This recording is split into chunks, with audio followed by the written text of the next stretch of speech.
now joining in the Compas. Well, the single Compa. Gilbert's out working, doing some stuff. So I'm going to keep us going. I got a great guest now, Coach Jason Brown.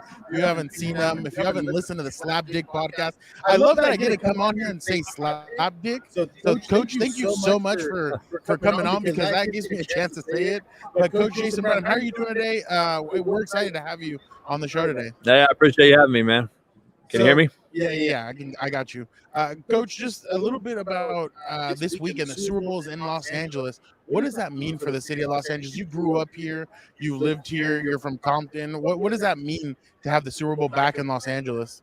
Man, it's scary at the same time of it being exciting. Scary because I'm just from here, and I know we riot when the Kings win in hockey. So I know it's going to be something crazy happening if the Rams win it. And if the Rams lose it, we still might riot. So that's kind of the issue, man. You never know here in L.A. when city of Los Angeles, man. You never know. There's always going to be some drama, some idiot out here.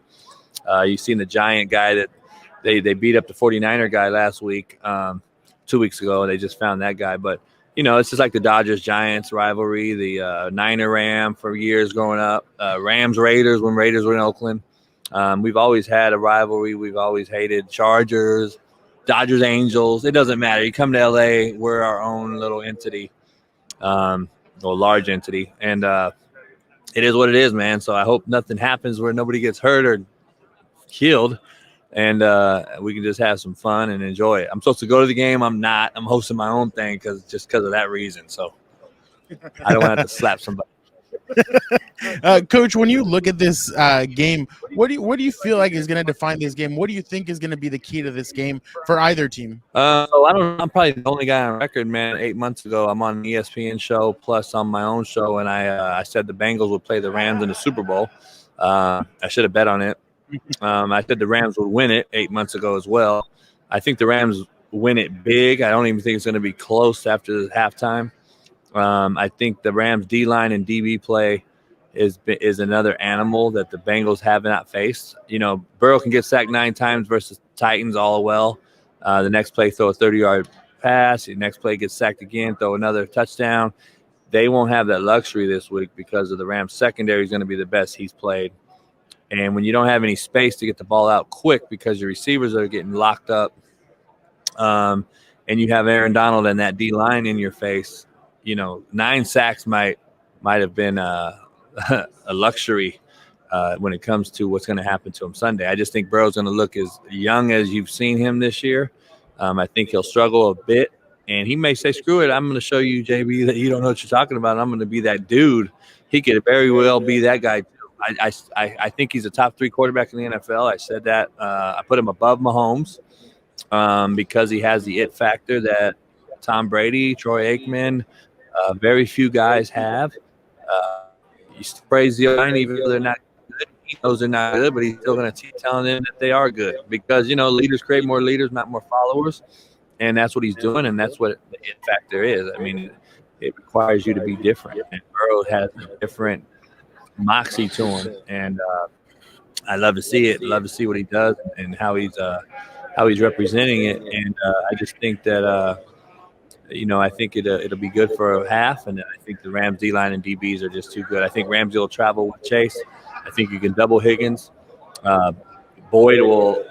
You can let Boyd get loose really because he's an intermediate route runner. He's not going to hurt you deep. And without the Bengals having a tight end, and I think he's hurt, and I don't think he's going to be playing. Even if he plays, he's going to be half-half, 50-50. I think that kills their chances, not only with Mixon being able to run the football without an inline blocker like their tight end. I just think the Rams D-line is just – I think they're going to eat up Mixon. I think they're going to force Burrow to throw the ball 50 times, and that's not what they want to do. And I don't think the secondary for the Bengals is good enough to hang with Kupp and OBJ, and then Higbee, the tight end for the Rams. I think will eat the backers up in the intermediate route stuff. And then I think Cam Akers is going to put so much stress on you with speed that then you can run boot naked and waggles, and I think you're going to just create too much drama for the Bengals to overcome in this one. And the Rams put all their chips in the one pot, man. They want to win it all, and that's what you pay for. And I think that's what they're doing, and that's what, does it hurt them in the long run? Probably, but they're going to win one. Coach, when you were in Kansas and you were coaching, and maybe the administration comes to you and says, "Hey, we have this idea, we have this show called Last Chance U." And I know that a lot of general managers in the NFL, head coaches, when they hear Hard Knocks, they're like, "Oh crap! Like we don't want those distractions in here." What was your thought process when you heard about them wanting to bring Last Chance U to Independence? Well, that's not how it worked. Contrary to belief, Last Chance U actually called me and asked to do it. I didn't know anything about it. My coaching staff did, because the show in Mississippi was on already, and I guess I was like, "How are you guys watching this when you're supposed to be working?" I'm like, "Hell, you watch this shit? We're 18 hours a day." But I didn't know anything about the show. I said no immediately. I'm like, I don't know what about it. I don't want to be on it. Well, I went home and spoke to some mentors of mine, the Pete Carrolls of the world, and different coaches of Division I coaching buddies, and I said, I slept on it. I came back, and I'm like, who am I to say no to some minorities, some brothers, Hispanics, some cats that I grew up with, tell them no, plus 99% of my roster was black. Might have said no to give them a platform and the ability to maybe, showcase their talent regardless of what kind of talent they possess, whether it's a coach or a player. Who am I to stop them from going on and becoming, whether it's a scholarship, whether it's a coaching job, what have you. And I said, you know what? So I had a bunch of voicemails left again, trying to change my mind. I called them back. They came in, and Greg Whiteley, the producer he owns One Potato Productions, by the way. He does not work for Netflix. They just sell their flicks to him. He also made Cheer and the basketball Last Chance U. So, we did it, and I never feared the cameras, man. I just feared the microphone. I knew the microphone would be an issue. I didn't care about the cameras. I knew I wouldn't change, and I knew the voice, me on the microphone, was going to be the issue. And obviously, I was right. One of your players right now is moving up, climbing up the draft boards, and that's Jermaine Johnson II. He was there at Independence. What can you tell us about, and people obviously who are going to cover, the draft is starting, the combines are starting. What can you tell us about Jermaine? Man, so he's one of many kids I solely recruited. Was my baby. Did a lot for him to get him there. He bought in, he came, and great kid, man. And I used to have to get after him, man. I wanted him to be great. And I didn't care if, that's why I made my book, Hate Me Now, Love Me Later. Titled my book, Hate Me Now, Love Me Later, because of that reason. I don't care if you hate me now, love me at the end. He'll be a top 10 draft pick. I've been called by about 21 NFL securities, about 21 NFL scouts about him already, along with a few other players of mine that'll be drafted from the show this year. And I told them everything about him. And they do a lot of research on these kids. I get calls every year.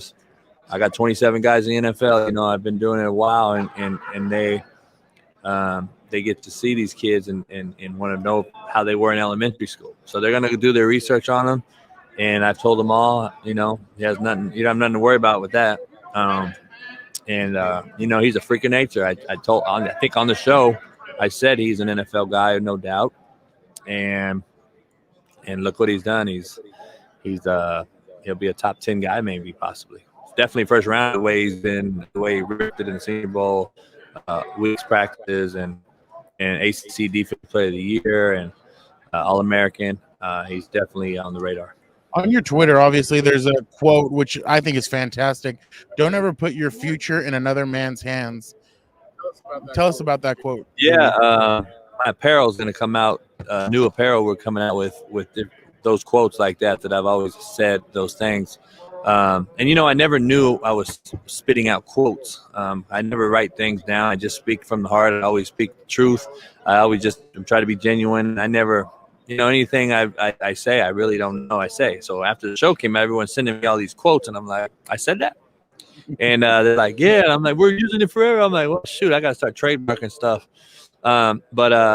I always used to tell the players, man. I used to tell the kids in individual meetings. I was like, dude, you're putting your future in another man's hands because you don't want to go to class, or you want to be late, or you're going to get fired, and then you're going to blame someone else. But you're putting your future in someone else's hands. So stop doing it. Stop being a shitbird. Stop going out and turning left at the stop sign with everybody else. Make a right at the stop sign. So, man, it's easy to be average in life. It's hard to be different. A lot of these kids don't want to be different. They don't want to take the different approach because their homie or whoever, their compa, and they don't understand that, and it ends up being a detriment to them in the long run because they're going to get fired at work, they're going to get thrown in jail, they're going to get killed, and that's just the life that we grew up in, and what we see on a daily basis, and that's why I'm always different. So let's avoid putting our future in someone else's hands, and let's control the narrative and write our own path. So, Coach, what's the tier? So it's slapdick. Slapdick is everyday Joe. We're all slapdicks, all three of us. That means we fuck up and do slapdick shit because we're good-hearted people by nature, but we do dumb shit, right? We got kids, we got dogs, we got whatever, that good nature, but we do dumb shit. I've actually defined the word, and I've actually trademarked it, so I own the word now. But then you got fuck sticks. Fuck sticks are, you can rein them back in and be a slapdick. You're in the middle gray area, because if you go to be what I call a shitbird, there's no return, and you can't come back to be a fuck stick, and you'll never get back to being a slapdick. So slapdicks is where we want to be, man. I love it. And then I love that. Just Coach, real quick, plug the podcast. Talk about the Slapdick podcast. Yeah. It's on Believe Network and everything. Just talk a little bit about it, and honestly, it's great. I love listening to it. I have fun with it. So I appreciate it. Yeah, they asked me to do it. Like, I don't know. I want to do it. I really go on other people's shows. Then they wanted me to get guests, and I was like, I don't want to do guests. Nobody's as real as me, man. I hate to say it, but it's like hard to bring a guest on, and I gotta research you, and then you're like fucking blah blah. And I'm like, dude, you're shitty. Even I've had major stars on it. I'm like, you're horrible. And so I just do my own shit, man. And it's Slapdick Podcast for a reason, because we're just gonna be slapdicks. My dogs are underneath my feet, and they might fight and fucking right on the show, and who knows. Might drop my cigar and spill my whiskey, but I'm gonna talk sports and shit. But I'm not breaking news or nothing. I'm just gonna be honest and real about everything, and tell them how it is, and then it's growing. We're gonna start 5 days a week. I started it this week, but then this happened, so I probably should have started it next week. But we'll do 5 days a week. We're on YouTube as well, and that's growing as well. And so, we'll see how it goes. I get a kick when you talk Lakers or Clippers and just start going at either one. When you go at the LA teams, that's when I really get a kick out of it, just because, like you said, you're truthful. You're one of those guys that's going to give it to you the way it is. Oh yeah, raw and uncut, no chaser. And then last one, obviously, you're from Compton. You grew up in LA. This is called Compas on the Beat. I know JB knows what Compas means. Yeah, man. I grew up with brothers and Hispanics, man, my whole life. So a couple of my best friends are Mexican dudes I grew up with. We call it, I thought it meant homie, like my homie or our homies. That's what I know. Am I right? Yes. So Carnal, Compa, I grew up, I grew up with that era in Compton. So yeah, I've heard it. I know about it. So it's good that you guys got the show name that, man. That's at least it's a show for the people, by the people, Yeah, no, and I mean, like I was telling you, I mean, it's two Hispanic beat writers in the NFL. There's probably 4 or 5 of us. Like, there's not that many. So I mean, we have to represent. We have to be out here, and we have to show people. Wait, man, the baseball ESPN analyst, the famous Mexican beat writer. Damn, dude, he was one of the only ones. He started ESPN. The Porte years ago. Pedro Gomez. Yeah. That's shitty. I like him. Yeah. So JB, thank you so much for coming on Compas. We appreciate it. We appreciate having you. And you can follow him at the real coach _JB on Twitter. Real Coach JB on Instagram now. Just Real Coach JB. They deleted me. He's on TikTok. Yeah, he's on YouTube, man. You're the man, man. You're all over the place. They deleted my verified Instagram. They deleted a bunch of us. Me, Matt Barnes. I heard 50 Cent. We don't know why. And when I talked to Matt Barnes and he told him he couldn't get his back, I knew. I was like, oh shit. At least if you didn't get yours back, I can't. Then fuck it. I know I'm cool. So they deleted us, man, and haven't told us why or anything. So I got some lawyers, man. We might sue Facebook. I'm losing money, man. Fucking Instagram. Appreciate it.